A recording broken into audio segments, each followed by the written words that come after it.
4 जून यानी चुनाव परिणामों के दिन निवेशकों का बड़ा नुकसान हो गया। स्टॉक मार्केट में होने वाली ये गिरावट कोरोना काल के समय आई गिरावट से भी बड़ी है।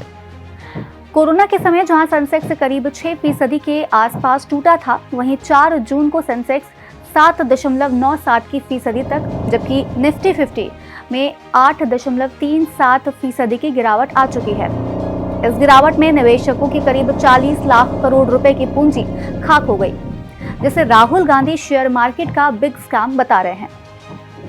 दरअसल राहुल ने एक प्रेस कॉन्फ्रेंस में पीएम मोदी, अमित शाह और निर्मला सीतारमण पर शेयर बाजार पर दिए गए उनके बयान को लेकर निशाना साधा और इस मामले को बड़ा घोटाला बता दिया। उन्होंने सवाल पूछा है कि पीएम और गृह मंत्री ने लोगों को शेयर बाजार में निवेश करने की सलाह क्यों दी थी।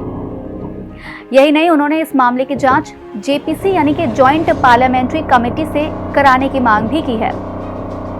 इससे पहले भी वे कई मामलों की जांच जेपीसी से कराने की मांग कर चुके हैं। ऐसे में जॉइंट पार्लियामेंट्री कमेटी क्या होती है, ये किन कार्यों के लिए जिम्मेदार है और इन समितियों का कार्यकाल कैसे होता है निर्धारित, जानेंगे आज के इस कार्यक्रम में। शुरुआत जेपीसी से करते हैं। कानून बनाना कोई आसान काम नहीं होता, इसमें काफी जटिलता होती है और इस क्रम में संसद के पास ढेर सारे काम होते हैं। इसलिए इन कामों को आसानी से निपटाने के लिए संसद कई समितियों का गठन करती है। इसे ही संसदीय समितियां कहते हैं। ये 2 तरह की होती हैं, स्थायी और अस्थायी समितियां।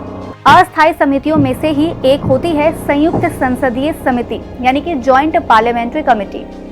इसमें लोकसभा और राज्यसभा दोनों सदनों के सदस्य शामिल होते हैं।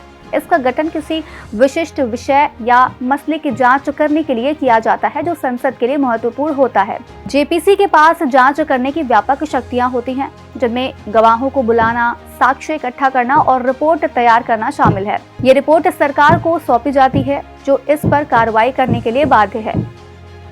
अब ये समितियां क्या करती हैं? जेपीसी का मुख्य काम किसी विशिष्ट विषय या मसले की जांच करना होता है जो संसद के लिए महत्वपूर्ण होता है। ये सरकारी विभागों, मंत्रालयों, सार्वजनिक उपक्रमों या अन्य संगठनों के कामकाज की जांच कर सकती है। जेपीसी गवाहों को बुला सकती है, साक्ष्य इकट्ठा कर सकती है और दस्तावेजों की जांच कर सकती है। ये विशेषज्ञों और हितधारकों से राय भी ले सकती है।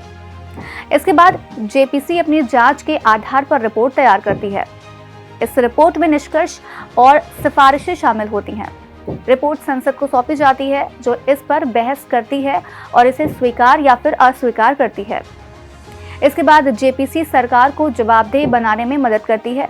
ये सरकारी विभागों और मंत्रालयों के कामकाज में पारदर्शिता लाने में मदद करती है। ये समिति जनता की चिंताओं को उजागर करने में मदद करती है। इसके लिए सरकार को नीतियां बनाने में मदद कर सकती है जो जनता के हित में हो। जेपीसी संसद और सरकार के बीच बेहतर तालमेल बनाने में मदद कर सकती है। इसमें दोनों सदनों के सदस्य शामिल होते हैं, जो विभिन्न राजनीतिक दलों का प्रतिनिधित्व करते हैं। जेपीसी संसद और सरकार के बीच सहयोग और साझेदारी को बढ़ावा भी दे सकती है। तो बस आज कार्यक्रम में इतना ही। हम फिर मिलेंगे कुछ नई जानकारियों के साथ। तब तक के लिए हमें दीजिए इजाजत। नमस्कार।